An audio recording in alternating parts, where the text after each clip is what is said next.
આદિ કવયે મુહ્યંતિ સૂરય તેજો વારી મૃદા યથા વિનિમયો યત્ર સ્ત્રી સર્ગો મૃષા ધામના સ્વૈન સદા નિરસ્તકુહકમ સત્યમ પરમ ધીમહિ સત્યમ પરમ સત્યમ પરમ. શ્રીમદ ભાગવતના 12 સ્કંદ છે. 12 સ્કંદના પ્રથમ સ્કંદમાં એના 19 અધ્યાય અને 19 અધ્યાયના પ્રથમ અધ્યાયમાં ભગવાન વેદવ્યાસે મંગલાચરણ લખ્યું છે. આપણે ત્યાં મંગલાચરણ વિના કોઈ ગ્રંથનો આરંભ ન થાય, અને આમ તો બીજા અર્થમાં કહું તો કોઈ કાર્યનો પણ આરંભ ન થાય. આપણે ત્યાં તો મંગલાચરણનો કેટલો મોટો મહિમા છે. માણસ ઘરની બહાર નીકળે તો ઘરમાં નાનું મંદિર હોય, દીવો અગરબત્તી કરી પ્રભુને પ્રાર્થના કરીને પછી નીકળે. આ મંગલાચરણ છે. વેપારી દુકાન ખોલે તો ઉમરાને પગે લાગે, અને ત્યાં દુકાનમાં પણ નાનું મંદિર હોય, ત્યાં દીવો અગરબત્તી કરી અને પ્રભુને પ્રણામ કરીને પછી વ્યાપાર ચાલુ કરે. આ મંગલાચરણ છે. એ રીતે આપણા શાસ્ત્રોમાં ઋષિ મંગલાચરણ કરે. કવિ કાલિદાસે લખ્યું રઘુવંશ, પણ મંગલાચરણમાં ભગવાન શંકરની વંદના કરી. જગત પિતરો વંદે પાર્વતી પરમેશ્વરો. મંગલાચરણ. રામાયણનું તો કેટલું મોટું મંગલાચરણ છે. આ તો ઠીક છે, બાકી રામાયણની પ્રત્યેક ચોપાઈની કોઈ કથા આપણને વિસ્તારથી સંભળાવે તો મંગલાચરણમાં 9 દિવસ નીકળી જાય. આટલું મોટું મંગલાચરણ રામાયણમાં છે. કારણ કે ગોસ્વામીજીની દ્રષ્ટિ સિયારામમય છે, એટલે એને તો અસુરથી પણ વંદના કરી છે, વાંદરોની પણ વંદના કરી છે, કે અધમ દેહમાં એને પરમાત્માની પ્રાપ્તિ કરી. એ વાનર શરીરને પણ હું પ્રણામ કરું છું. રામને પ્રણામ કર્યા, લક્ષ્મણજીને, ભરત મહારાજને, શત્રુઘ્નને, અવધ ભુવાલ મહારાજ, દશરથ, કૌશલ્યા, કૈકેયી, સુમિત્રા, જગત, જીવ, જડ, ચેતન, સાધુ, અસાધુ બધાની વંદના રામાયણમાં કરી છે. વંદવું ગુરુ પદ મધુમ પરા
ચરણની રજને પ્રણામ કરું છું. પરાગ બંધવ ગુરુપદ પદુમ પરાગ.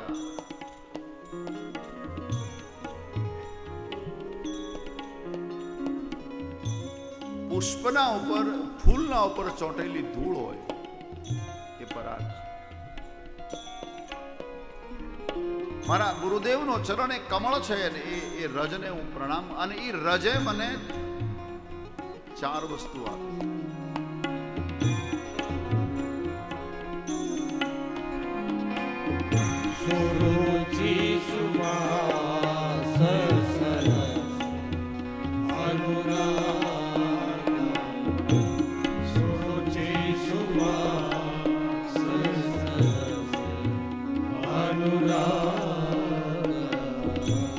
જેના પર સદગુરુ રાજી થાય અથવા તો સદગુરુનો પ્રસાદ જેને મળે એને 4 વસ્તુ મળે છે. રામાયણ કહે છે આપણા પર કોઈ સંત રાજી થયા, સંત પ્રસન્ન થયા, સદગુરુ પ્રસન્ન થયા, એની નિશાની શું, એનું લક્ષણ શું?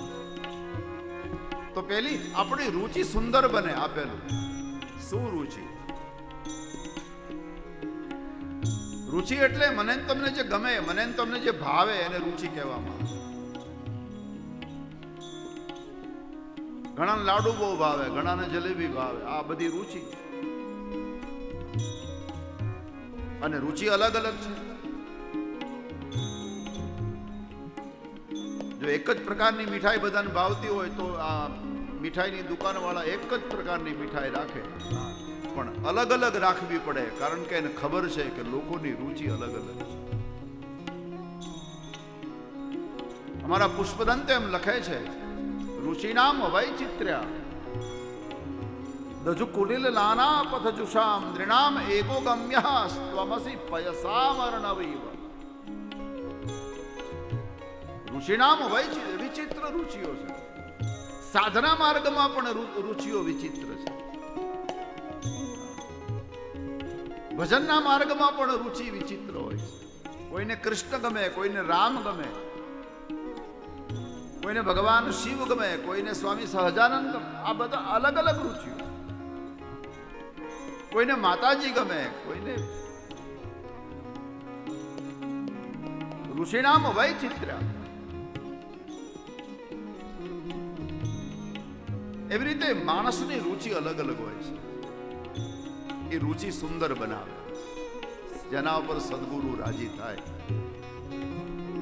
આપણી રુચિ સુંદર. અને સાવ ટૂંકમાં કહું તો આપણને સારું બધું ગમે, નબળું કાંઈ ન ગમે, ત્યારે સમજવાનું કે સદગુરુની કૃપા થઈ છે. શું રુચિ? શાંત ઘરમાં બેઠા હોઈએ અને આપણને વિચાર આવે ચાલો ગામમાં કથા ચાલે છે અને 2 કલાક સાંભળી આવીએ, તો સમજવાનું કે સદગુરુએ કૃપા કરી છે. શાંત બેઠા હોઈએ અને આપણને એમ થાય ચાલો જરા 2 માળા કરી લઈએ, સમજવાનું સદગુરુએ કૃપા કરી છે. શાંત બેઠા હોઈએ અને આપણને એવો વિચાર આવે કે ચાલો ઘરમાં સારું પુસ્તક પડ્યું છે એને વાંચી લઈએ, સમજવાનું કોઈ સંતે સદગુરુએ કૃપા કરી. શું રુચિ? સારો વિચાર, સારું કરવાની ઈચ્છા. અને બીજું સુવાસ. માણસના જીવનમાંથી એક પ્રકારની સુવાસ.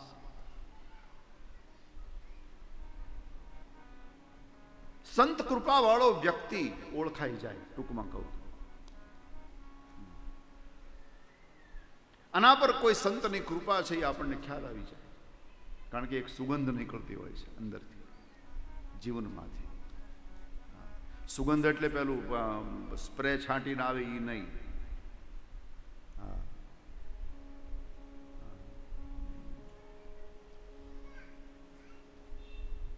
આંતરિક સુગંધ. અને આંતરિક સુગંધ એટલે જો આપણા જીવનમાં સુગંધ છે કે કેમ આપણે જોવું હોય તો આપણે કોઈની પાસે બેઠા હોઈએ અને કોઈને ગમે, સમજવાનું કે અંદરથી સુગંધ આવે છે.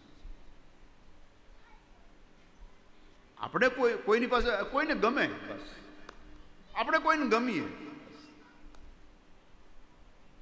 અને આપણે કોઈની પાસે બેઠા હોઈએ અને કોઈને વિચાર આવે કે હવે આ ક્યારે અહીંથી, તો સમજવાનું કે આપણે અત્તર ઘણું છાંટ્યું પણ અંદરથી દુર્ગંધ આવે છે.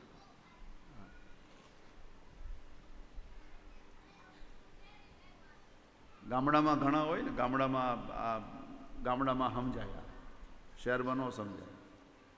ગામડામાં દુકાનનો ઓટલો હોય ને, ત્યાં ઘણા માણસો એમ કાંઈ કામ વગર બેસે. પછી ઓલા વેપારીને એમ થાય કે હવે આ આડો આવે છે, પણ તોય કારણ કે માથા ભારે હોય એટલે એને કાંઈ કહેવાય નહીં. પણ હોશિયાર વેપારી શું કરે, મરચાની ભૂકીનું ખાલી બારદાન એ ઓટલે આવીને ખંખે, એટલે ઓલો છીક ખાતો ખાતો આ જીવન દુર્ગંધ મારે છે.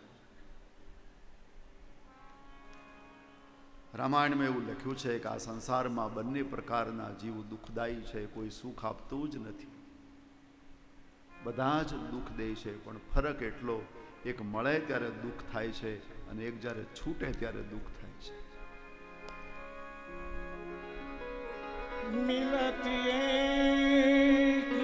દુઃખ દારૂણ મિલતે એક દુઃખ દારૂણ મિલતે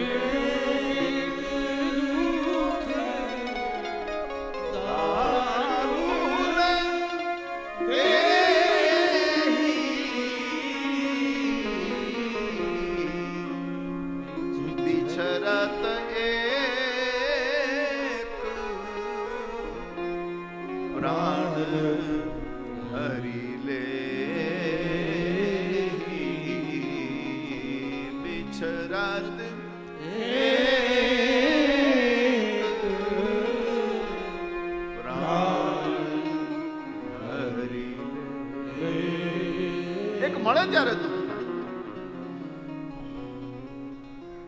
એનો ફોન આવે કે હું આવું છું, આપણને આમ ફાળ પડે કે આવે છે. અને એક વ્યક્તિ જ્યારે એમ કે હવે હું જાઉં છું, ત્યારે આપણને દુઃખ. દુઃખી તો બંને કરે, બે આપણને દુઃખી કરે છે.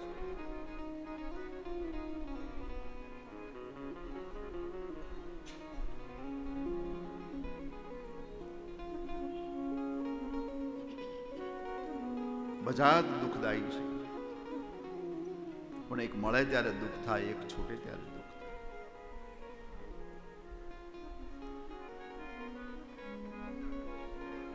જેનું છૂટવું દુઃખ આપે,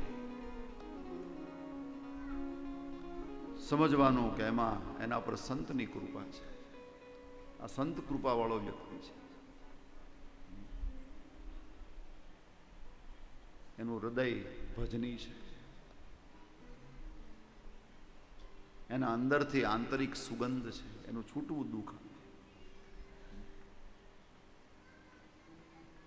એટલે આપણે ત્યાં કથા છે ને, એક બેન પિયર જાતા હતા, તેનો પતિ રેલવે સ્ટેશને વળાવવા જતો હતો. તે ગાડી આવવાને 2 મિનિટની વાર, સિગ્નલ થઈ ગયું એટલે એનો પતિ એને ભલામણ કરવા માંડ્યો કે તું જલ્દી પહોંચી જાજે, ને પહોંચીને ફોન કરી દેજે, બાબાનું ધ્યાન રાખજે, ગરમી છે, બહાર નીકળતી નહીં, આ બધું ભલામણ. પણ ભલામણ કરતા કરતા બિચારો આમ આંખમાં આંસુ આવી ગયા. તેની પત્નીએ કહ્યું, પણ તમે આ બધાની વચમાં પ્લેટફોર્મ પર રડો છો, શરમ નથી આવતી? પેલા એ કીધું, હૃદય ભરાઈ ગયું છે, તું જા છો ને એટલે. ભલે આપણને આમ લાગે, પણ આમ કેટલો બે વચ્ચે કેટલો સારું કહેવાય. પણ ત્યાં એની બાજુમાં એક બીજો ભાઈ આવીને તો જોર જોરથી રડવા મળ્યો. એને તો પોક મૂકી લીધું. ત્યાં પૂછ્યું, તમે શું કામ રડો છો? તો મારે તો મારા પત્ની જાય છે, પિયર જાય છે અઠવાડિયા માટે, આ વેકેશન છે એટલે હું રડું. ત્યારે આ ભાઈએ કીધું કે મારે આ ગાડીમાં ઉતરવાના છે.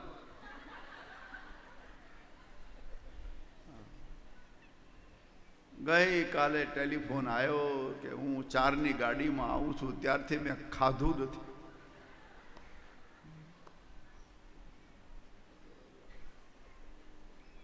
આ ફરક છે. છૂટવું દુઃખ આપે છે અને એકનું મળવું દુઃખ આપે છે. આ તો હાસ્ય માટે કહું છું, આવું કઈ બન્યું ન હોય.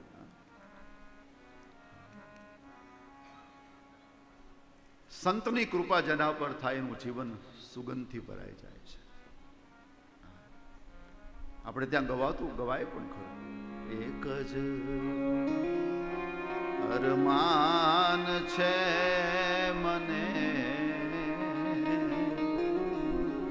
મારું જીવન સુગંધી બને. હવે એક જ અરમાન છે મને મારું જીવન સુગંધી બને. જીવન સુગંધી, સુરુચિ શ્વાસ, અને ત્રીજું સદગુરુની દેણ સરસ. જીવન રસમય બને, સરસ. આપણે ત્યાં સરસ શબ્દનો અર્થ લોકો સુંદર કરે, પણ એ સાહિત્યની ભાષામાં એ અર્થ બરાબર નથી. શબ્દાર્થ જુઓ, સરસ, રસ વાળું હોય એને સરસ કહેવાય. સરસ. આ માઇક કેટલું સરસ છે, તો એ ખોટું છે. માઇક સુંદર હોઈ શકે, રસમય. હા, આ કેરી કેટલી સરસ છે, તો બરાબર છે, કેરીમાં રસ હોય. એવી રીતે જીવન રસમય હોવું જોઈએ. રામાયણમાં શબ્દ વાપરેલો સરસ. અત્યારે જીવન સુંદર છે, રસમય નથી, તકલીફ આ છે. નીરસ બની ગયા છે, રસ વગર. ખબર નહીં માણસ એટલો ટેન્શનમાં જીવે છે, એટલો બધો રસહીન બની ગયો છે. ગાડીમાં જાતા હો ભગીરથભાઈ, અને હોર્ન મારો ને બળદ ખસી જાય, માણા નથી ખસતો. ક્યાં ટેન્શનમાં એ જાતો એ ખબર નહીં. જીવન નીરસ બની ગયું છે. 60-65 વર્ષ થાય ત્યાં તો માણસ પ્રભુને પ્રાર્થના કરવા મળે છે કે હે હરી, હવે લઈ લે. એ માણસ કેટલો ત્રાસી ગયો હશે જીવનથી. આ નિરસતા. પણ જેના પર સદગુરુ કૃપા કરે, જેના પર સંત કૃપા કરે, એનું જીવન રસમય બને છે. એને જીવનમાં ત્રાસ નથી હોતો, જીવન બોજ નથી બનતું. જીવનમાં જ્યારે બોજ લાગે ત્યારે સમજવાનું કે હલકી વસ્તુ ભરાણી છે. બસ બોજનો આ નિયમ છે.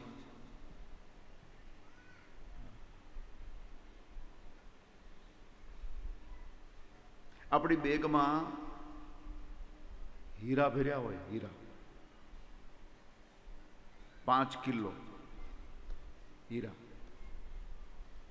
જો કિલોના માપમાં હીરા હોય નહીં, પણ હોય. મેં જોયા છે હોંગકોંગમાં. બહુ મોટા મોટા પડીકા.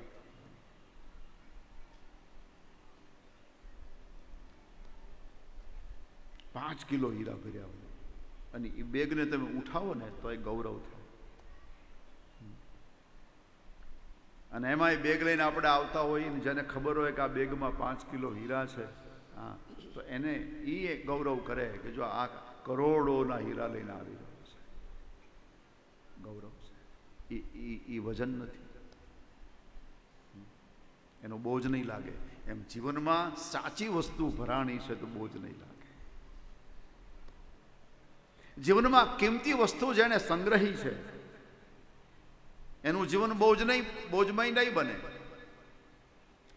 આપણી બેગમાં મસોતા ભર્યા હોય તો, મસોતામાં આપણને બધાને સમજાય કે વ્યાખ્યા કરવી પડે. હા, મહોતા સમજાય ને? નહીં.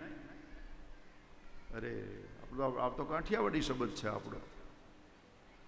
મહોતા નહીં સમજાણું કે નહીં? હા, તો પછી કહો ને તમારે આગળ વધવું નહીં, પાછું ખોટું. એકલા મસોતા ભર્યા હોય આપણી બેગમાં, જેની કોઈ કિંમત નથી એવી વસ્તુ ભરી છે, તો એ જો વજન હોય તો આપણને ઉચકતા ત્રાસ થશે, કંટાળો આવશે. એના કરતાં આપણને એમ થાય કે આ પડી રહી તો શું વાંધો, ભૂલી જાય તો શું વાંધો, ભલે નહીં પડી. હલકી વસ્તુ જેને જીવનમાં ભરી છે. આપણે ત્યાં આરતી ગવાય છે. આરતીમાં એક પંક્તિ મને બહુ ગમે. વિષય વિકાર મિટા પાપ હરો દેવા પ્રભુ પાપ હરો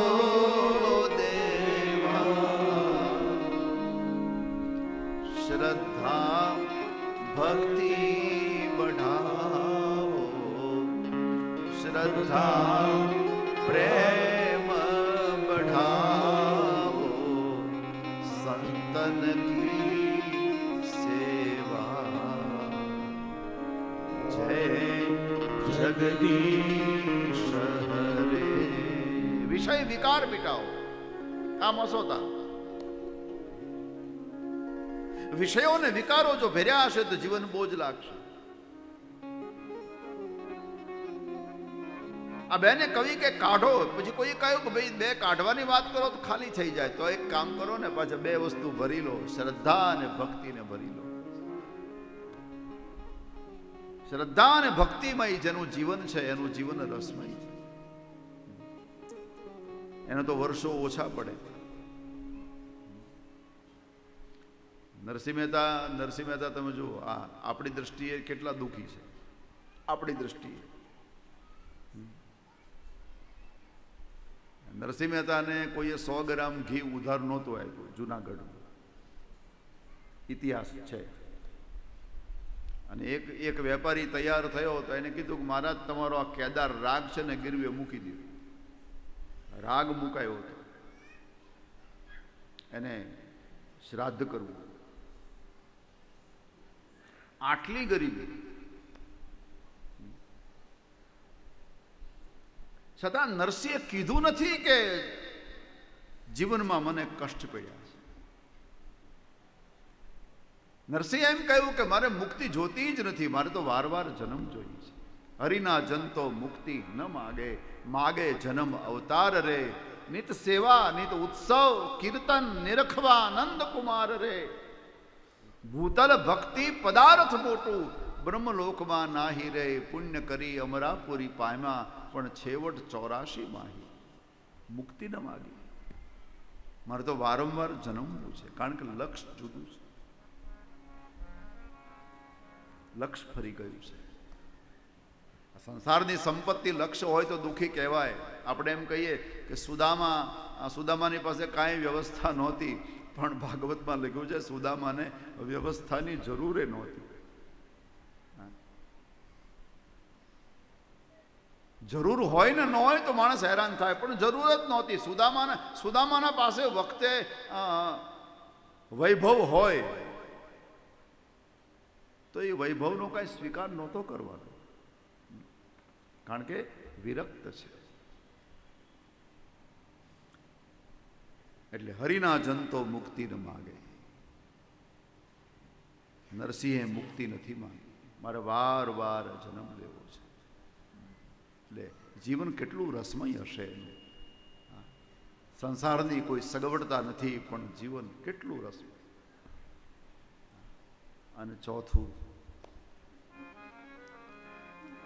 સુરુચિ સુવાસ સરસ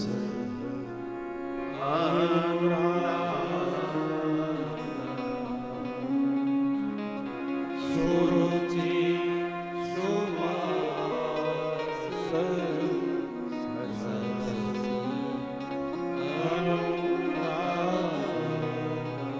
સુરુચિ મળે, સુગંધ મળે. ત્રીજું, સરસતા મળે જીવનમાં, જીવન રસમય બને. અને ચોથું, અનુરાગ. અને અનુરાગ એટલે પ્રેમ. હૃદયમાં પ્રેમ જાગે, સંત કૃપા કરે. અને પ્રેમ છે ને આ સંસારની સૌથી મોટી સમૃદ્ધિ માનવામાં આવે છે. આ સંસારમાં સમૃદ્ધ કોણ? જે ઘણાની સાથે પ્રેમ કરે છે અને ઘણા એની સાથે પ્રેમ કરે છે. એને સમૃદ્ધ કહ્યું છે. બાકી ઘણું બધું છે પણ કોઈ બોલાવે નહીં તો એને તમે સમૃદ્ધ માનો છો? કરન્સીનો કબાટ ભર્યો હોય,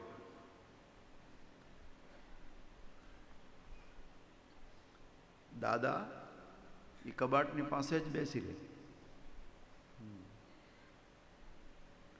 આખો નોટોથી ભરેલો કબાટ, અને ઘરનું કોઈ ત્યાંથી પસાર થાય તો તેને ખીજવાય, આમ દૂરથી હાલ, કબાટની પાસે ફરકવા ન દઈ લે. હા,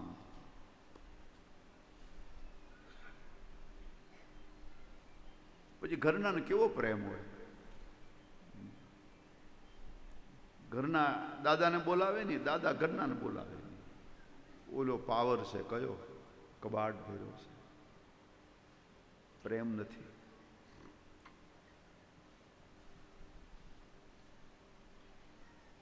બપોર થાય ને થાળીનો ધક્કો મારી દે, લો જમી લો.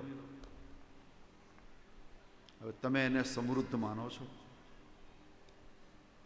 ઘરના પણ એની સાથે બોલતા નથી, ઘરનાની સાથે પણ એ દાદા પ્રેમ નથી કરતા, એને તમે સમૃદ્ધ માનો છો?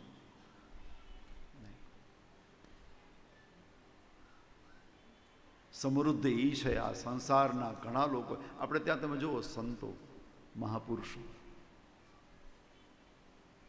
રાજા મહારાજાઓ ગયા, એમ કહેતા હતા પૃથ્વીના અમે માલિક છીએ.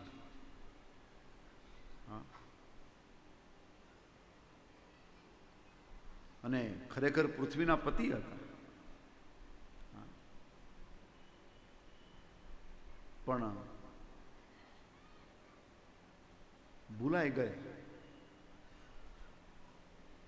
સમજો, વડીલોને વખતે રાજાઓ યાદ, બાકી વર્તમાન જે છે એમાં રાજાઓ મનથી વિસરાઈ ગયા, ભૂલાઈ ગયા. નહીં તો હતા પૃથ્વીના પતિ, સમૃદ્ધિથી છલોછલ હતા, કોઈ તાણ નહોતી, પણ ભૂલાઈ ગયા. યાદ નથી કોઈને. જેની પાસે કાંઈ નહોતું, લંગોટી પહેરનારા સંતોના ફોટા ઘેર ઘેર લટકે છે.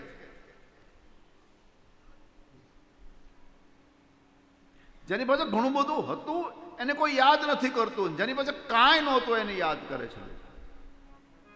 આ ફરક શું કામ? એટલા માટે કે એને પ્રેમ કર્યો છે. પ્રેમ પદાર્થ જ એવો છે, વ્યક્તિ કોઈ પણ જગ્યાએ કાંઈ નહીં તો પરિવારની સાથે સાચો પ્રેમ કરે ને તો એ ધન્ય બની જાય. પ્રેમ જ વસ્તુ એવી છે, એને અનુરાગ કયો છે.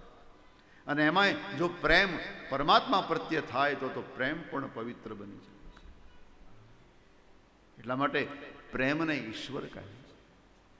પ્રેમ અંગ્રેજીમાં તો કહેવત છે, લવ ઇઝ ગોડ. પર પ્રભુને ક્યાં, ઈશ્વરને ક્યાં ખોજવા જઈશું આપણે? ક્યાં મળશે ઈશ્વર? પ્રેમ જ પરમાત્મા છે. અને પ્રેમ જ્યારે જાગૃત થાય હૃદયમાં, ત્યારે સમજવાનું કે મને ઈશ્વર મળી ગયો છે. જોકે અત્યારે તો પ્રેમ શબ્દને લોકોએ બરબાદ કરી નાખ્યો છે. આપણે ત્યાં શબ્દના પણ જમાના હોય. શબ્દના એક પ્રેમ શબ્દનો જમાનો હતો.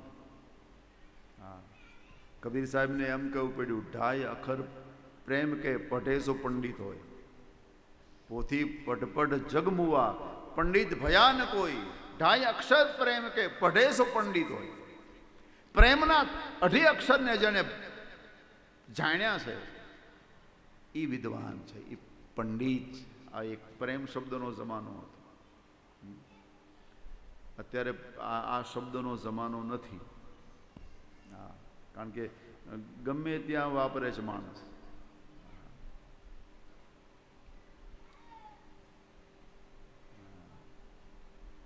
અને ગમે તેમ જીવનને બરબાદ કરે છે.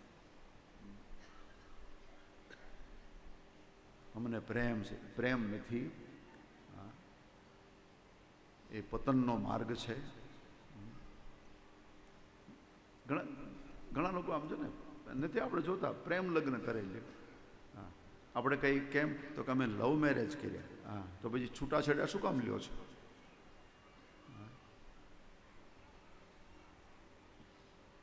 પેલા લવ કરે પછી લવ કરે. બરબાદીનો માર્ગ છે.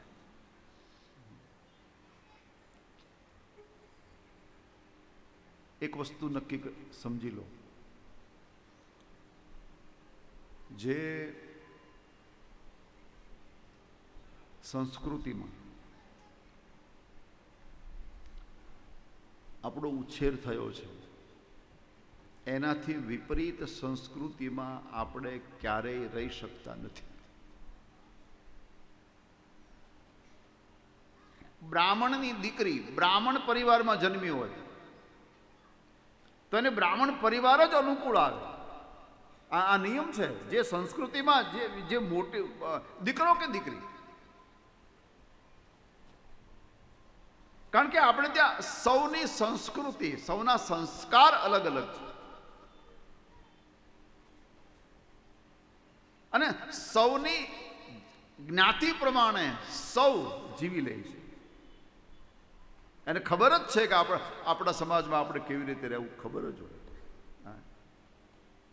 એકબીજાના સમાજમાં એક બીજી કન્યા પછી આપણે નિભાવી લેવું પડે, અથવા તો નિભાવી લઈએ, પણ મૂળ અર્થ છે કે જે સંસ્કૃતિમાં આપણે હોય એ જ સંસ્કૃતિમાં આપણે રહી શકીએ. બાકી તો બધું આ પ્રેમ સાચી વસ્તુ છે, બહુ સારી વસ્તુ. પ્રેમ એ પરમાત્માનું સ્વરૂપ છે, પણ અત્યારે જે પ્રેમ શબ્દને બરબાદ કર્યો છે એ નહીં. પ્રેમ તો ઈશ્વર છે, પ્રેમ પરમાત્મા છે. પ્રેમ જો આ હૃદયથી થઈ જાય તો માણસ ધન્ય બની જાય. પ્રેમ માણસને પરમ શાંતિનો અનુભવ કરાવે. પ્રેમનો વિરોધાભાસી શબ્દ દ્વેષ છે. દ્વેષ આપણી અશાંતિનું કારણ દ્વેષ છે, અને અશાંતિ દૂર કરવી હોય તો એનો વિરોધાભાસી શબ્દ છે પ્રેમ. આપણને બધા ગમે, બધાની સાથે માણસ પ્રેમ કરે, કોઈનો અસ્વીકાર નહીં, બધાનો સ્વીકાર. એટલે એ અનુરાગ જે છે, પ્રેમ એ કોઈ સંત કૃપા કરે તો એ માણસના હૃદયમાં પ્રેમ જાગે છે, અને પ્રેમ એ પરમાત્માનું સ્વરૂપ છે. આ સંસારમાં પ્રેમ રહ્યો છે. મીરા હજી અમર છે કારણ કે એણે પ્રેમ કર્યો હતો પ્રભુ સાથે. નરસિંહ હજી એમ નામ જીવે છે કારણ કે એણે ગિરધર પ્રભુની સાથે પ્રેમ કર્યો છે. તુકારામ, નામદેવ, જાનાબાઈ આ બધા હજી જીવે છે. 500,000 વર્ષ પહેલાની આ વસ્તુ છે, પણ છતાં હજી આપણે ભૂલ્યા નથી, કારણ કે એણે પ્રેમ કર્યો છે. મહારાષ્ટ્રમાં ચંદ્રભાગાના કિનારે પંઢરપુરમાં એક સ્ત્રી રહેતી હતી, જાના નામ હતું એનું. ઇતિહાસ એમ કહે છે કે આ છાણાની અંદરથી શબ્દ નીકળતો હતો, વિઠ્ઠલ વિઠ્ઠલ વિઠ્ઠલ, છાણામાંથી. એકવાર જાનાબાઈના કોઈ છાણા ચોરી ગયું, 2 ટોપલા. તો જાના રડે. એના પતિ આવ્યા, પૂછ્યું જાના કેમ રડે? બોલે મારા છાણા કોક ચોરી ગયું. એના પતિ કીધું બીજા બનાવી લઈશું, છાણા માટે કાંઈ રડાય? તો મને મારા છાણા લાવી દો. એના પતિએ કહ્યું તારા છાણા ઉપર કાંઈ છાપ મારી છે? કે આ તારા હાથનું બનેલું છે, મારે ગોતવા ક્યાં? જાનાએ કહ્યું નાથ, મારા હાથનું બનેલું છાણું હશે, એમાંથી અવાજ આવશે વિઠ્ઠલ વિઠ્ઠલ વિઠ્ઠલ. હાથમાં ટોપલો લઈ અને છાણાની ખોજ કરવા નીકળ્યા. આખા ગામના મોઢવા ઉચકાવ્યા. લ્યો ક્યાંય અવાજનો પાડોશમાં આવ્યા, છાણા કોણ ચોરે?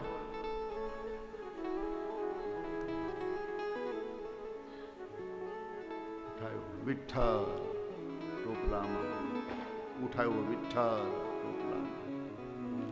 જેટલા છાણામાં અવાજ આવ્યો બધા ટોપલામાં નાખ્યા, અને અવાજ આવતો બંધ થયો, છાણું મૂકી દીધું.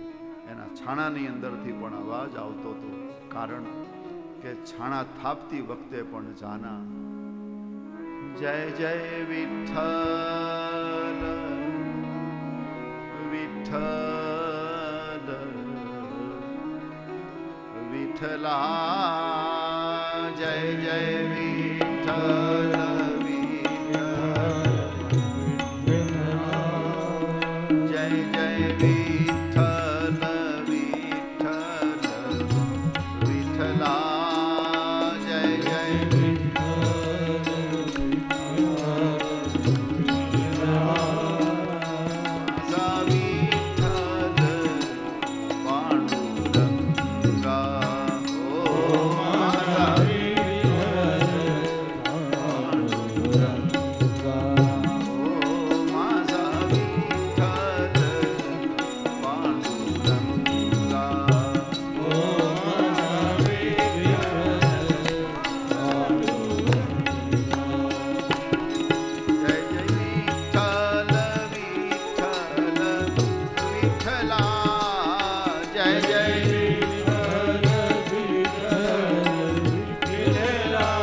મહારાષ્ટ્રની કીર્તન ભક્તિ છે. હજી પણ મહારાષ્ટ્રનો વારકરી સંપ્રદાય નાચતા નાચતા હાથમાં કરતાલો લઈ જય જય વિઠ્ઠલ વિઠ્ઠલ વિઠ્ઠલા, જય જય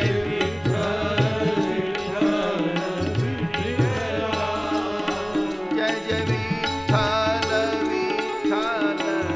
વિઠ્ઠલ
થાપતી વખતે પણ વિઠ્ઠલ વિઠ્ઠલ પરમાત્માની સાથે પ્રેમ કર્યો છે.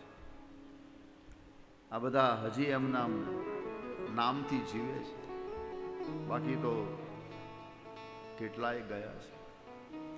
એટલે આ રામાયણનું મંગલાચરણ છે. સંતની કૃપા થાય, સદગુરુની કૃપા થાય તો 4 વસ્તુ મળે છે. પણ ભાગવતનું મંગલાચરણ થોડુંક જુદું છે. જેના દ્વારા આ સંસાર ઉત્પન્ન થયો છે,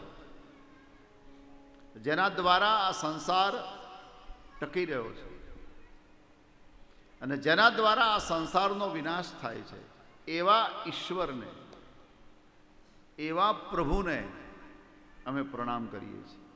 કેવા પ્રભુને? જેણે આપણને જન્મ આપ્યો છે. વિશ્વ એટલે આપણે. આ બ્રહ્માંડ કેવું છે એને જોવું હોય તો માણસનું શરીર જોઈ લો એટલે બ્રહ્માંડનો આ છે એ વિરાટનું વિરાટ સ્વરૂપ છે, અને શરીર છે એ નાનું સ્વરૂપ છે. એટલા માટે આપણા વડીલો એક સૂત્ર કહેતા, પિંડે ઈ બ્રહ્માંડે અને બ્રહ્માંડે ઈ પિંડે. જે પિંડમાં છે એ બ્રહ્માંડમાં છે, અને બ્રહ્માંડમાં છે એ પિંડમાં છે. એટલે શરીર જે છે એ જેણે આપણને ઉત્પન્ન કર્યા, અથવા તો વિશ્વ જેણે ઉત્પન્ન કર્યું અને જે સંભાળે છે અને એનો જે વિનાશ કરે છે. ભાગવતમાં બહુ સુંદર છે કે ભાઈ વિનાશાય વયન્નુમા, વિનાશ કરે એને પ્રણામ ન હોય. જે તોડે ફોડે બધું ભાંગી નાખે એને કઈ પ્રણામ કરે? પણ ભાગવતમાં પણ એ પ્રભુની બહુ સુંદર લીલા છે. આ વિનાશનો અર્થ અહીંયા સ્થિર કરવું એવો થયો છે. આ વિશ્વને સ્થિર કરવા માટે આ લીલા બહુ જરૂરી છે. સ્થિર કરે છે. ભાગવતમાં 10 પ્રકારની લીલા છે. એમાં આજે 3જા નંબરની જે લીલા પ્રભુની છે સર્ગ વિસર્ગ, અને 3જો નંબર છે સ્થાન. સ્થાન નામની લીલા. સ્થાન એટલે સૃષ્ટિને સ્થિર કરવી. થોડું ધ્યાન આપજો. દાખલા તરીકે માણસ 20 વર્ષ સુધી વધ્યા કરે. 20 વર્ષે માણસ 5 ફૂટ, 5.5 ફૂટ, વધારેમાં વધારે 6 ફૂટ.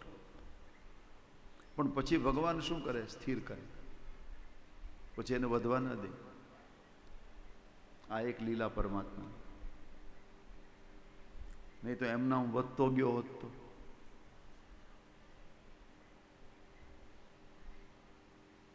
વીસ વર્ષે 6 ફૂટનો થાય તો 40 વર્ષે કેટલા ફૂટનો હોય? 12 ફૂટનો હોય. અને 80 વર્ષે 24 ફૂટે જાય.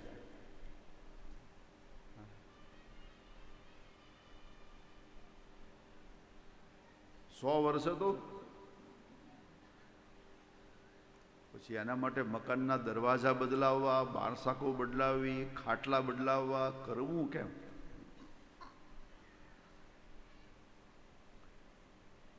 આ પરમાત્મા સ્થિર કરે છે. આ લીલા છે પરમાત્માની. બળદ છે એ બળદના માપમાં જ રાખે, ગાયને ગાયના માપમાં જ રાખે, બકરાને બકરાના માપમાં જ રાખે. બાકી એનું જો માપ ચૂકાઈ ગયું તો આપણને પ્રાણી ઓળખાય નહીં. ભાગવતમાં એની કથા છે. એક કથા છે ભાગવતમાં.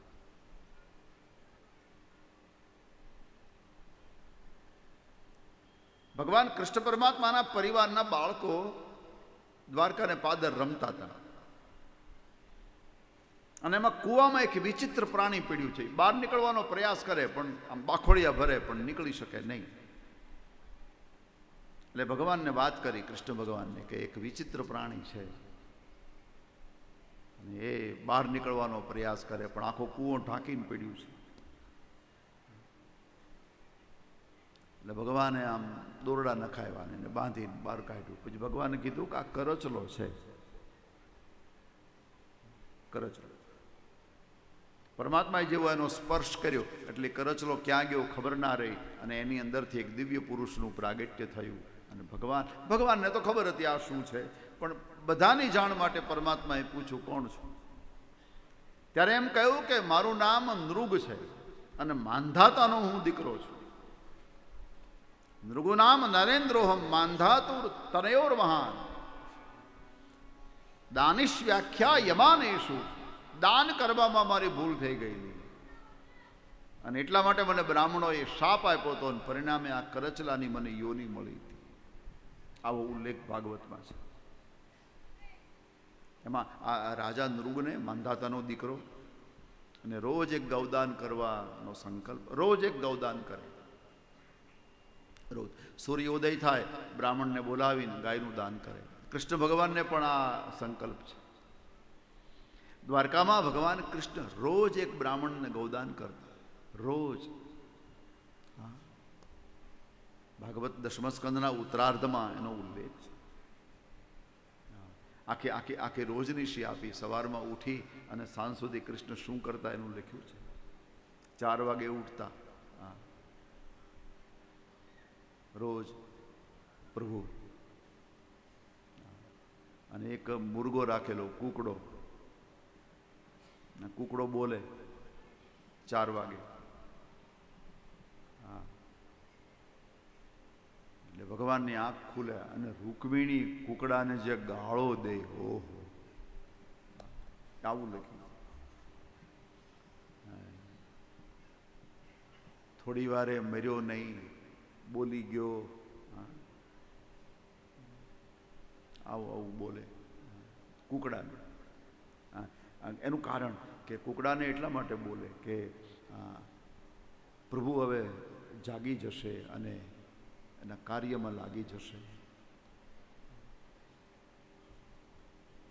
સતત જગતનું કલ્યાણ કરે છે અને થોડો વિશ્રામ જો વધારે મળે તો સારું, પણ આનો વિશ્રામ પૂરો થઈ જશે એટલા માટે. અને બીજું કારણ ભાગવતમાં લખ્યું છે કે પોતાથી પ્રભુ છૂટી જશે. કૂકડો ન બોલે ત્યાં સુધી પરમાત્મા એની સાથે છે, પણ કૂકડો બોલે એટલે પ્રભુ છૂટી જાય એનાથી. એટલે કૂકડાને ગમે તેમ ભાંડે, પછી પરમાત્મા શરૂઆતમાં ધ્યાન કરે, ધ્યાન કરી અને સ્નાન કરે, સ્નાન કરી અને અંગરાગ લગાવે, જેને અત્યારની ભાષામાં મેકઅપ કહેવામાં આવે. પરમાત્મા અંગરાગ આ લખ્યું છે.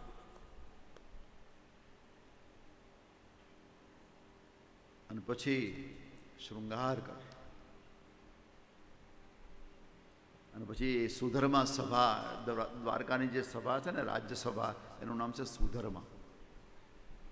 એ સુધર્મા સભામાં જવા માટે નીકળે, દરવાજો ખુલે, રથ ઊભો હોય અને ત્યાં ઉદ્ધવ અને સાત્યકી બંને ઊભા હોય. એ રથમાં બેસવા માટે એના ખભા પર કૃષ્ણ હાથ મૂકે, પણ એ પહેલા એક બ્રાહ્મણ ત્યાં ઊભો હોય અને ગાય બાંધેલી હોય. ભગવાન એ બ્રાહ્મણને ગૌદાન કરે, ગાયનું દાન કરે, અને પછી ખભા પર હાથ મૂકી અને રથના ઉપર ચડે. એ વખતે ભાગવતમાં લખ્યું છે કે 16,000 મહેલો ની બારીઓ ખુલી જાય અને 32,000 આંખ પરમાત્માનું દર્શન કરે. આ આખી ચર્ચા શ્રીમદ ભાગવતમાં છે. એટલે પરમાત્મા સૃષ્ટિને સ્થિર કરે છે. કરચલો છે, પણ કરચલો એના માપમાં હોય તો ઓળખાય, પણ આવડો મોડો કરચલો કેમ ઓળખાય? બકરું હાથી જવડું હોય તો કોઈ ઓળખી શકે કે આ બકરું છે? એટલે પરમાત્મા સ્થિર કરે. આંબાની રીતે જ વધે, નાળિયેરની રીતે જ વધે, એને સ્થિર કરે, પછી એને વધતી અટકાવી દે પરમાત્મા. એવી રીતે આ સૃષ્ટિ વધતી અટકાવી દે છે. અને આ પરમાત્માની લીલા છે. એનું નામ છે સ્થાન. સર્ગ, વિસર્ગ અને સ્થાન. પછી આવે પોષણ, પછી આવે ઉતિ. પછીની લીલા પરમાત્માની ભાગવતમાં મન્વંતર, પછીની લીલા ઈશાનું કથા, પછીની લીલા છે પરમાત્માની નિરોધ, અને પછી છેલ્લી લીલા પરમાત્માની છે આશ્રય, મુક્તિ અને આશ્રય. તો જન્માદ્યસ્ય યતો ન વયાદિતરત, જેના દ્વારા સૃષ્ટિનો જન્મ થયો, જેના દ્વારા આ સૃષ્ટિની સંભાળ રખાઈ રહી છે, અને જેના દ્વારા આ સૃષ્ટિ વિનાશના પંથે જાય છે, એવા પરમાત્માને અમે પ્રણામ કરીએ. તેજો વારી મૃદામ યથા વિનિમય. તેજો વારી મૃદામ. તેજ એટલે જ્ઞાન, મતલબ સૂર્ય પ્રકાશ. વારી એટલે પાણી. તેજો વારી મૃદામ. મૃદામ એટલે માટી. જીવનને વ્યક્તિએ સફળ બનાવવું હશે તો આ ત્રણ વસ્તુ જોઈશે. એક તો સમજણ જોઈશે, એટલે જ્ઞાન, તેજ. આપણે ત્યાં જ્ઞાનને પ્રકાશ કયો છે અને આપણે ત્યાં અજ્ઞાનને અંધકાર કયો છે. અજ્ઞાન તિમિર છે, તિમિર એટલે અંધારું. અજ્ઞાન તિમિરાંધસ્ય જ્ઞાનાંજન શલાકયા. જ્ઞાન છે એક પ્રકાશનું આંજણ છે. એટલે જીવનને સફળ કરવા માટે એક તો સમજણ જરૂરી છે, બીજું પાણી જરૂરી છે.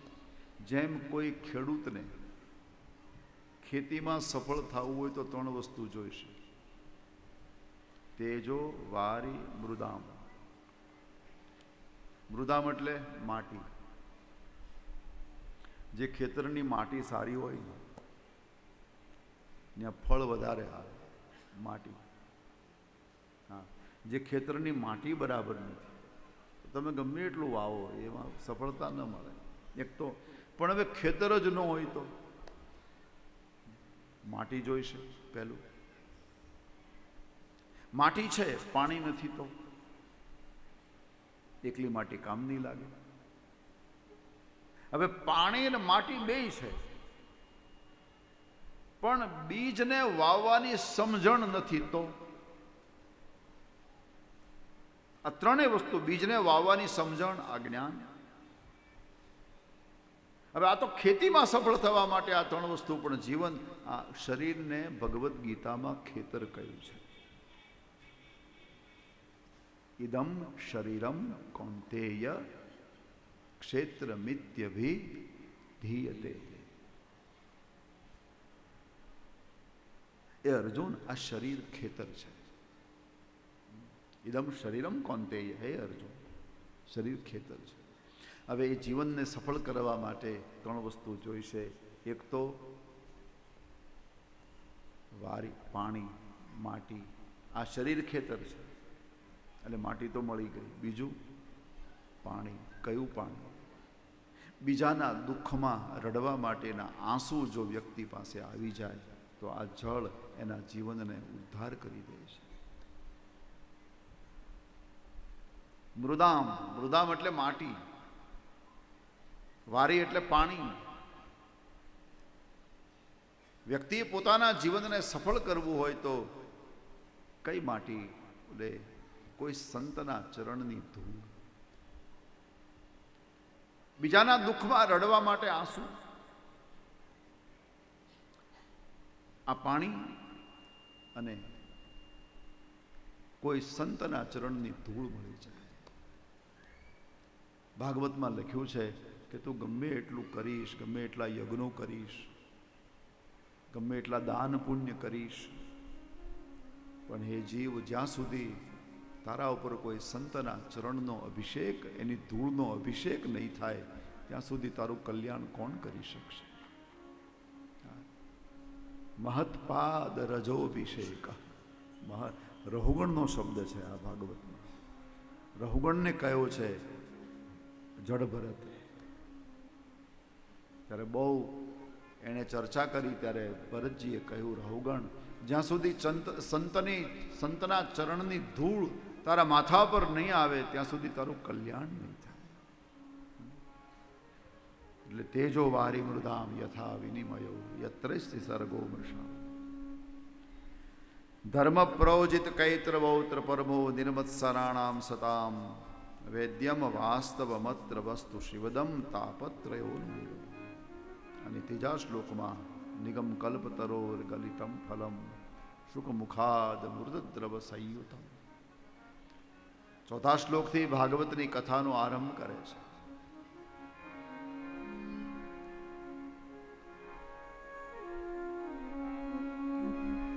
નૈમિષે નિમિષ ક્ષેત્રે ઋષયા શવનકાદય સત્રમ સ્વર્ગાય લોકાય સહસ્ત્ર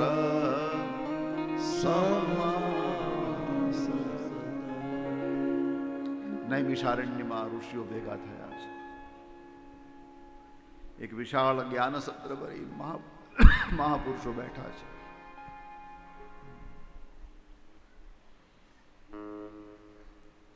અને 1000 વર્ષનો સંકલ્પ કર્યો છે. 1000 વર્ષ આ જ્ઞાન સત્ર ચાલે એવો સંકલ્પ. હવે 1000 વર્ષ જ્ઞાન સત્ર ચાલે આવો સંકલ્પ કર્યો એટલે કોઈએ સંશય કર્યો?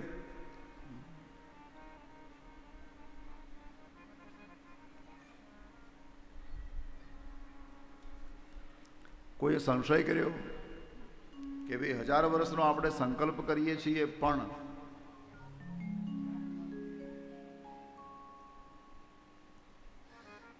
આટલા બધા ઋષિમુનિઓ 1000 વર્ષ જીવશે?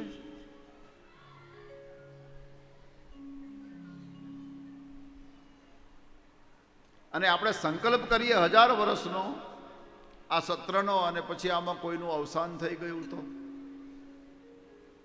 એનો કોઈ તમારી પાસે ઉપાય છે? બહુ સુંદર વ્યવસ્થા કરી. બધા ઋષિઓએ કહ્યું, મહારાજ એક કામ કરીએ, આપણે આ સત્રમાં છે ને જમરાજને બોલાવી લઈએ, તમે કથા સાંભળો. એટલે જમરાજને કીધું કે મહારાજ બધાના જીવ લઈ લઈને થાક્યા હશો, હવે આ સત્સંગ ચાલે છે તો તમે અમારી સાથે સત્સંગમાં બેસો. એ જમરાજને સત્સંગમાં બેસાડ્યા એટલે 1000 વર્ષ સુધી કોઈનું મૃત્યુ ન થાય. આવું જ્ઞાન સત્ર ભરીને મહાપુરુષો બેઠા છે. અને એમાં થોડા પ્રશ્નો થયા છે.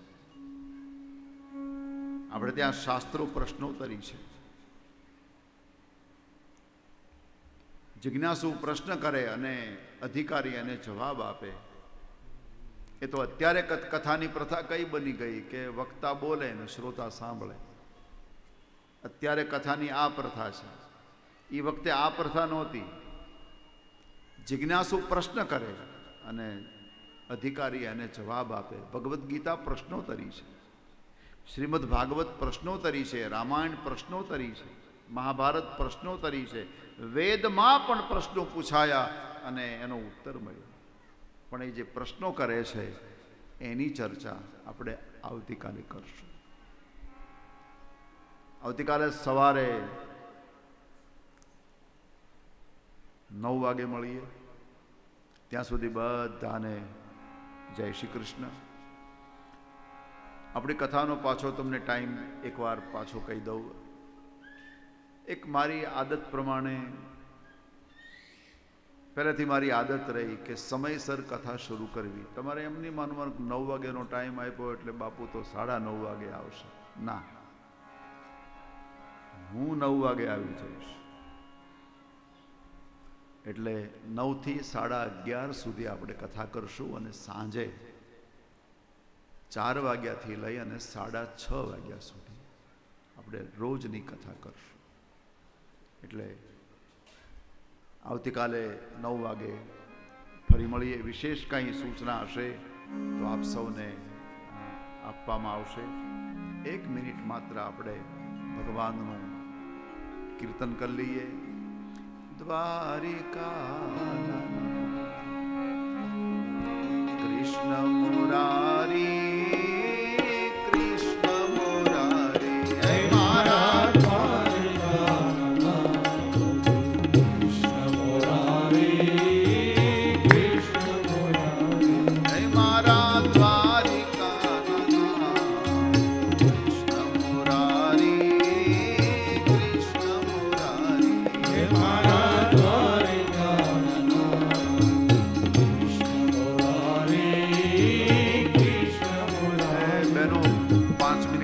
લેવો છે.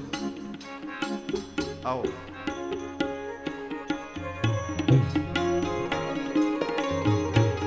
આવો જો તો ગાડલા કાઢ નાખવાનો ભાવતા હોય.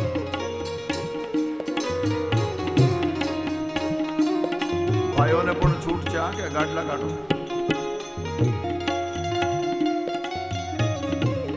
બધા બેસી રહેજો, ખાલી 5 જ મિનિટ.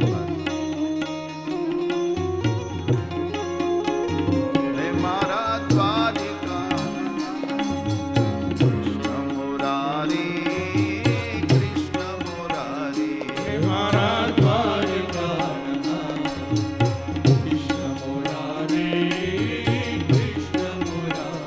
હે મારા દ્વારિકા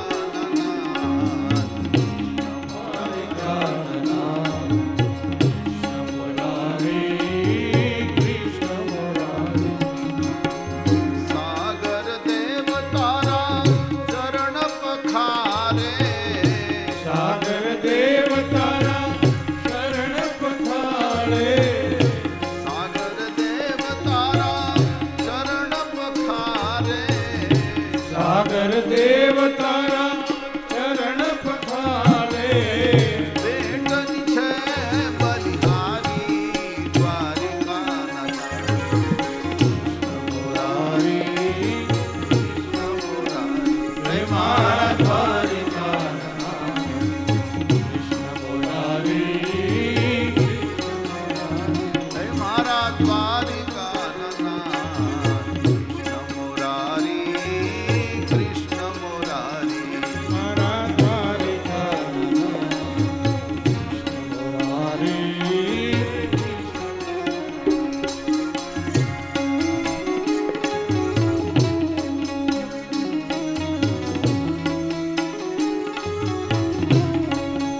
હારે વાલા આજની ઘડી રળિયામણી.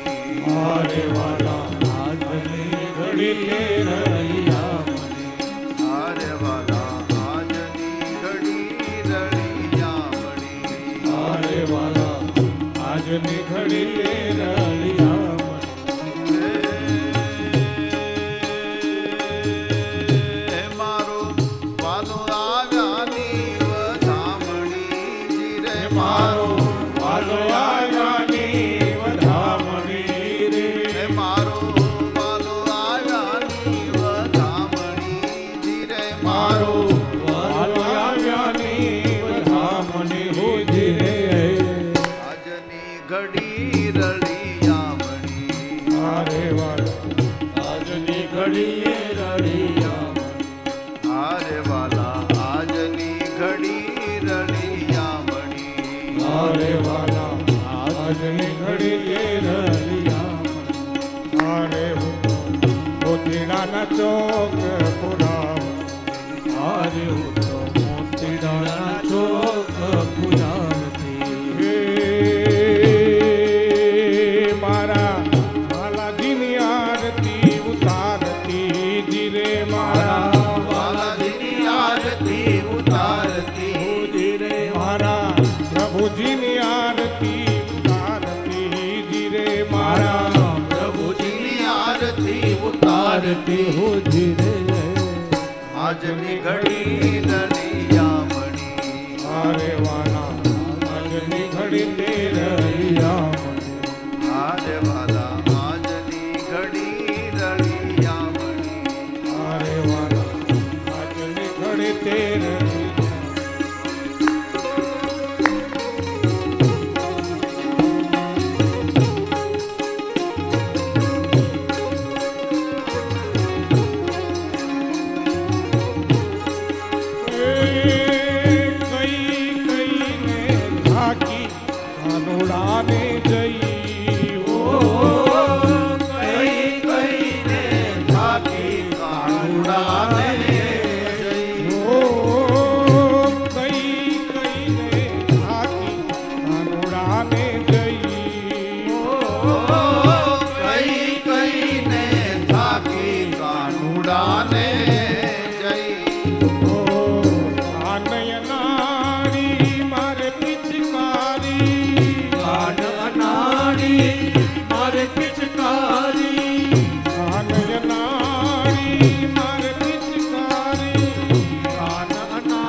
હનુડાને જયો રંગે રંગ ગાય ગઈ કાનુડાને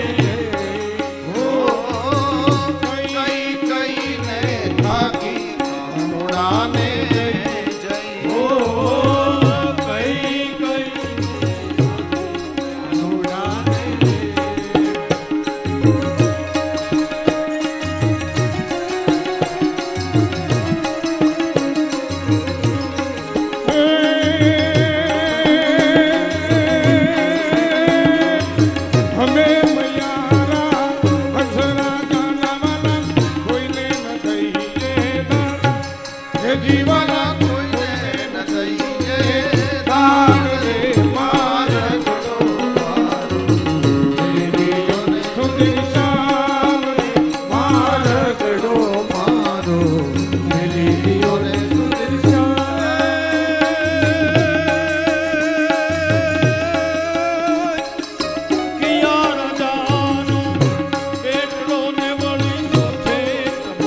राजा रामचंद्र भगवान की, सदगुरु भगवान की जय। श्री गोवर्धन नमः पार्वती पतये हर हर महादेव हर।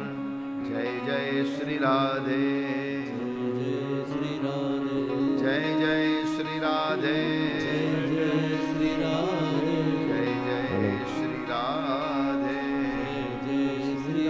वृंदावन बिहारी लाल। બધાને ઓડિયન્સમાં બેઠેલા બધા ભાઈઓ બહેનોને એક નમ્ર અપીલ છે, 10 મિનિટ માટે અહીંયા રોકાઈ જાય, કોઈએ બહાર નથી જવાનું. 10 મિનિટ અગત્યની એક સૂચના છે. સૌ પ્રથમ તો આજે બાળધા પરિવારના એક મોભી અને એક વ્યક્તિ એવા નાથીબેન બાવચંદભાઈ બાલધાની આજે તિથિ છે અને આજે એને 3-4 વર્ષ થયા જે દેવલોક પામ્યા એને. તો નાથીબેન બાવચંદભાઈ બાળધાની તિથિ છે અને આપણો કથાનો પ્રથમ દિવસ છે, એટલે એમનો આત્મા પણ સદગતે છે. એટલા માટે મારે બધાને એક નમ્ર વિનંતી કરી છે, પોતાની જગ્યા ઉપર 2 મિનિટ ઊભા થઈ અને એના માટે આપણે મૌન પાળીશું. બધા પોતપોતાના સ્થાન ઉપર ઊભા થઈ જાય. પહેલો દિવસ અને તિથિ આ સદભાગ્ય જ આવું બનતું હોય તો બધાને હું અહીંથી ઓમ શાંતિ કરું ત્યારે આપણે મૌન પૂરું કરશું. આંખો બંધ અને આપણે મૌનની સ્થિતિમાં ઊભા રહીશું.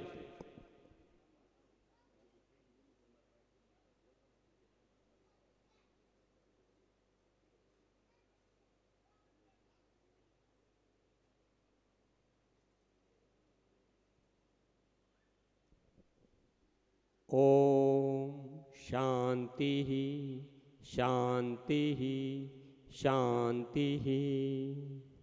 હવે દરેક પોતપોતાનું સ્થાન ગ્રહણ કરશે.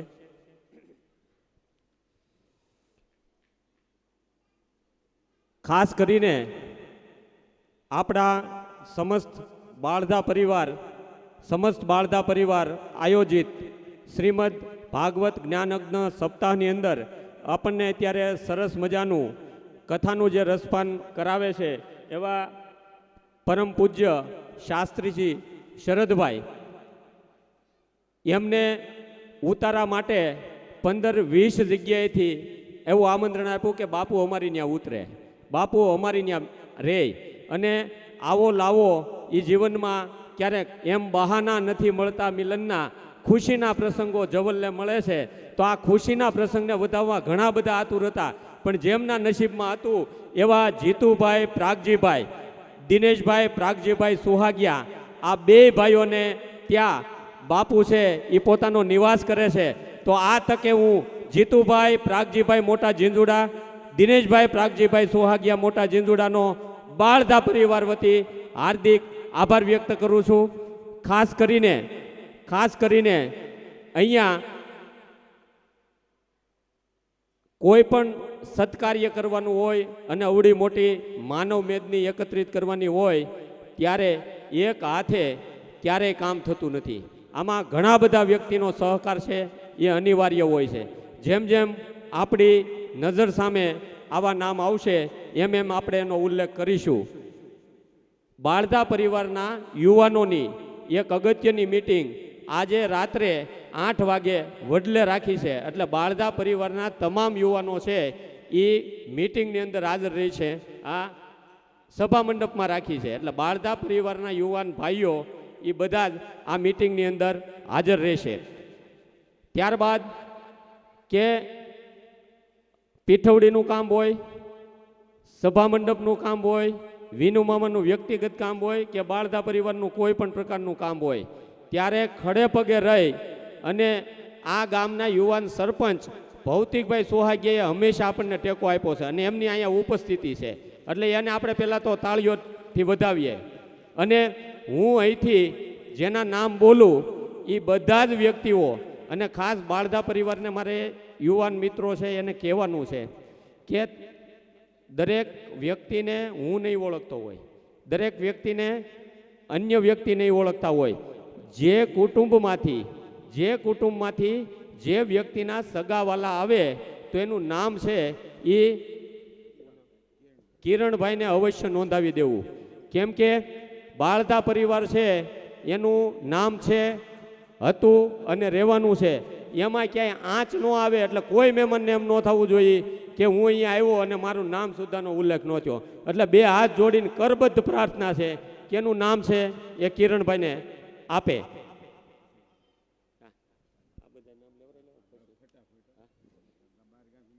જેનું નામ હું અહીંયા બોલું એ બધા વ્યક્તિઓ ખેસ શાસ્ત્રીજીને વિનંતી કરું ખેસ પહેરાવી અને એમનું અભિવાદન કરશે. સૌપ્રથમ હું વિનંતી કરીશ ભૌતિકભાઈ સુહાગિયા બધા લાઈનમાં આવતા જશે. મનસુખભાઈ કરજાળાવાળા, અશ્વિનભાઈ નાના ઝીંઝુડાવાળા, જગદીશભાઈ નાના ઝીંઝુડાવાળા, ધીરુભાઈ નાના ઝીંઝુડાવાળા, લાલજીભાઈ ડુંડાસવાળા, વિનુભાઈ માલાણી, નનુભાઈ ચોતરાવાળા, અશોકભાઈ લાઠીવાળા, જયેશભાઈ પાનસુરિયા, શૈલેષભાઈ ઢાકેચા, પિયુષભાઈ તથા તેમના મિત્રવૃંદ ભોળાભાઈ નાડા, મનુભાઈ ગોબાવાળા, કેતુલભાઈ દુધાત, ચુનીલાલ લાલાવદર, વિજયભાઈ જનકભાઈ લાલાવદર, શૈલેષભાઈ સાવરકુંડલા લાલાવદર, આ બધાનું બાળધા પરિવાર હૃદયપૂર્વક હાર્દિક સ્વાગત અભિવાદન કરે છે. બધા મહેમાનોને આપણે તાળીઓના ગડગડાટથી જોરદાર વધાવીએ. આવતીકાલે 8 વાગે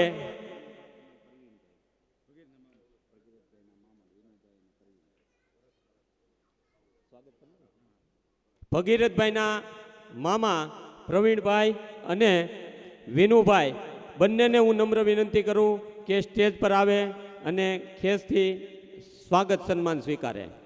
ત્યારબાદ પ્રકાશ બાપુ હનુમાનજી મંદિરના પૂજારી પણ અત્રે ઉપસ્થિત હોય એમને પણ હું વિનંતી કરું કે શાસ્ત્રી મહારાજ પાસે ખેસ પહેરી અને અભિવાદન ઝીલે.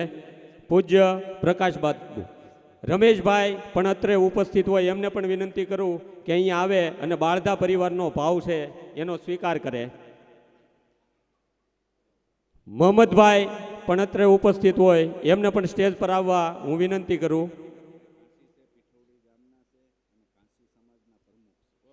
મોહમ્મદભાઈ ઘાંસી અને વર્ષો પીઠવડીની અંદર રહ્યા, અત્યારે સાવરકુંડલા રહે છે, પણ એમના સમાજના અગ્રણી અને પ્રમુખ છે, મારા વડીલ મિત્ર છે એવા મોહમ્મદભાઈને વિનંતી કરું. ઓલ ગુજરાત ઘાંસી સમાજના પ્રમુખ અને બાળધા પરિવાર સાથે એને વર્ષોથી નાતો છે એવા મોહમ્મદભાઈને પણ વિનંતી કરું કે ખેસ સ્વીકારી અભિવાદન ઝીલે બાળધા પરિવારનું. કાળુભાઈ શિરોયા પણ અત્રે ઉપસ્થિત છે, એમને પણ કહું કે બાળધા પરિવારનો એક ભાવ છે એનો સ્વીકાર કરે અને સ્ટેજ પર આવે. આવતીકાલે 1987માં મનુભાઈ ડાયાભાઈ બાળધાએ એક વૃક્ષ વાવી અને શિક્ષણની જ્યોતની શરૂઆત કરેલી. આજે એને વર્ષો વીતી ગયા અને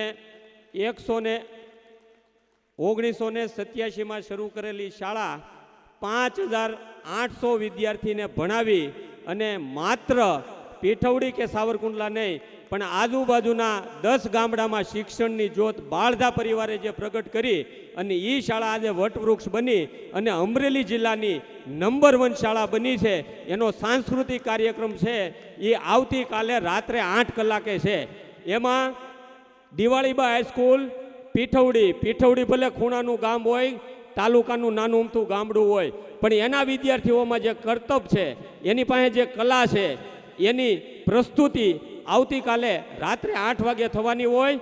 તો બધાને મારી નમ્ર વિનંતી છે, બાળધા પરિવાર અહીંયા બેઠો છે, બાળધા પરિવારને ખબર છે કે અહીંયા મનુ બાપાએ એક સ્કૂલ શરૂ કરેલી, બાળધા પરિવારે એક સ્કૂલ શરૂ કરેલી, પણ એના ફળ અને એનો લાભ કેટલા લોકોને અને કેવા વિદ્યાર્થીઓ ભણે છે એ નથી ખબર. તો એની માટે આ ખાસ છે અને ખાસ બાળધા પરિવાર આવતીકાલે 8 થી 10 વાગ્યા સુધી હાજર રહે એવી દિવાળીબા હાઈસ્કૂલના આચાર્ય તરીકે મારી એક નમ્ર અરજ છે, અપીલ છે કે અમારા વિદ્યાર્થી છે એ માત્ર જિલ્લા નહીં પણ રાજ્ય કક્ષા સુધી બોલી અને કેવી રીતે એની પ્રસ્તુતિ છે. તો આવતીકાલે 8 વાગે હાજર રહેવા માટે મારી એક નમ્ર અપીલ અને વિનંતી છે, વિનુ મામાને વિનંતી કરું કે બે શબ્દો કે. હવે આરતીનો ટાઈમ થઈ ગયો છે, તે બહુ ખોટો ટાઈમ નહીં લો આપનો, પણ જે સન્માનનો પ્રોગ્રામ છે ને કે અહીંયા આપણે રાખીએ અડધી કલાક કે પોણી કલાક, તો કથાની અંદર પણ ખલેલ પહોંચે. જે વક્તા વાંચતા હોય કથા એને આખી એક લિંક તૂટી જાય. તો આપણે ઘણું ખરું સન્માન, વીઆઈપી બેઠક છે આપણી, ત્યાં મહેમાનને ચા પાણી કોફી કે જે કંઈ પીતા હોય ત્યાં પીવડાવી, ત્યાર પછી એનું સન્માન ત્યાં કરીને પછી આપણે કથા મંડપમાં પહોંચાડીશું. એવી વ્યવસ્થા અમે આવતીકાલથી કરી છે. ને આવતીકાલે જે કામળિયાભાઈ મહેનત કરી દિવાલભાઈ હાઈસ્કૂલના વિદ્યાર્થીઓને ઇન્ટરનેશનલ પણ રમવા જાય છે, રાષ્ટ્રીય લેવલના પણ એ છોકરાઓ બધા છે રમવા જાય છે. તો કાલે આપણે આવતીકાલે રાત્રે એનો પ્રોગ્રામ અવશ્ય નિહાળજો. ને બાળધા પરિવારના બધા યુવાનો અડધી કલાક પછી મિટિંગ છે, બધા જમી આવજો. એક અંગત્યની મિટિંગ ખાસ રાખેલ છે, તો બધાએ 8 વાગ્યા પછી હાજર રહેજો. ખાસ કરીને આરતી માટે આગળ આવશે એ પહેલાં એક અગત્યની બાબત કહી દઉં કે મનુભાઈ ડાયાભાઈએ એક વૃક્ષ વાવેલું. એ વૃક્ષને જો પાણી ન પવાય, એનું સિંચન ન થાય, એનું જતન ન થાય, એનું સંવર્ધન ન થાય તો એ વૃક્ષ ક્યારેય ન ટકી શકે. હું છેલ્લા 5 વર્ષથી અહીંયા કાર્ય કરું છું, છેલ્લા 5 વર્ષથી, પણ બચુ મામા હોય કે વિનુ મામા હોય, એણે મને દરેક બાબતે એટલો બધો સહકાર આપ્યો છે. એના કારણે આ શાળાને હું અહીં સુધી પહોંચાડી શક્યો છું. તો આ તકે વિનુભાઈ ડાયાભાઈ બાળધા, બચુ મામા, સ્વર્ગસ્થ બચુ મામાનો પણ અંતઃકરણથી આભાર માની અને આજે હું એમને યાદ કરું છું. આભાર. આરતી માટે બધા બહેનોને વિનંતી કે અહીં આવી જાય.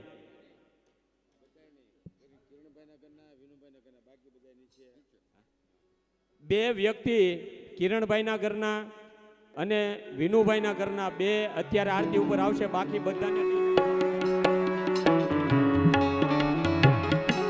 આરતી ઉતારો તો પાવન પુરાણની, પાવન પુરાણની જ્ઞાન ભક્તિ ખાણની. આરતી ઉતારો તો પાવન પુરાણની, પાવન પુરાણની જ્ઞાન ભક્તિ ખાણની. વ્યાસરચિત શ્રી શુકમુખ વિજયની નિગમ કલ્પ ફળ હે વરદાયિની, નિગમ કલ્પ ફળ હે વરદાયિની. આરતી ઉતારો તો પાવન પુરાણની, પાવન પુરાણની જ્ઞાન ભક્તિ કામ ક્રોધ મદ મોહ વિનાશિની, જ્ઞાન ભક્તિ વૈરાગ્ય વિનાશિની, જ્ઞાન ભક્તિ વૈરાગ્ય વિનાશિની. આરતી ઉતારો તો પાવન પુરાણની, પાવન પુરાણની જ્ઞાન ભક્તિ વિમલ વિરાગ વિવેક વિકાસિની, રસિક હૃદય રસ રાજ વિલાસિની, રસિક હૃદય રસ રાજ વિલાસિની. આરતી ઉતારો તો પાવન પુરાણની, પાવન પુરાણની જ્ઞાન ભક્તિ કર્પૂર ગૌરમ કરુણાવતાર સંસાર સારમ ભુજગેન્દ્રહારમ સદાવસંતમ હૃદયારવિંદે ભવં ભવાની સહિતં નમામિ. આરતી ઉતારો તો પાવન પુરાણની, પાવન પુરાણની જ્ઞાન ભક્તિ ખાણની. આરતી ઉતારો